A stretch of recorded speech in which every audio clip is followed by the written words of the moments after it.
புதினா கொத்தமல்லி கருவேப்பிலை துவையல் அரைக்கிறப்ப அதுக்கு காஞ்ச மிளகா போட்டுக்கிறேன். ஒரு எலுமிச்சம்பழம் சைஸ் புளி போட்டுக்கிறேன். காஞ்ச மிளகாயை வதக்கிட்டு இப்போ வந்து கருவேப்பிலை புதினா வந்து போடுறேன். நல்லா அலசிட்டு கொத்தமல்லி போட்டுக்கிறேன்.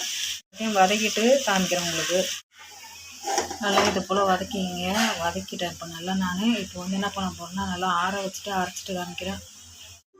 நல்லா ஆறிடுச்சு. எல்லாத்தையும் போட்டு அரைச்சிக்கலாம். உப்பு போட்டுக்கிறேன்.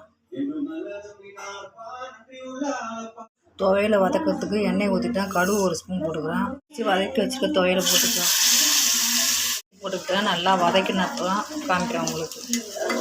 நல்லா வதங்கணும். இதை போல் நல்லா வதங்கினோடனே உங்களுக்கு காமிக்கிறேன். நல்லா பாருங்கள். கருவேப்பிலை புதினா கொத்தமல்லி இந்த துவையல் இது வந்து சப்பாத்தி தோசை இட்லி எல்லாத்துக்குமே தொட்டுக்கலாம். சாப்பாட்டில் கூட பேசினேச்சா அவ்வளோ டேஸ்ட்டாக இருக்கும். நல்லா டேஸ்ட்டான ஒரு துவையல். இதை போல் நீங்களும் செய்து பாருங்கள்.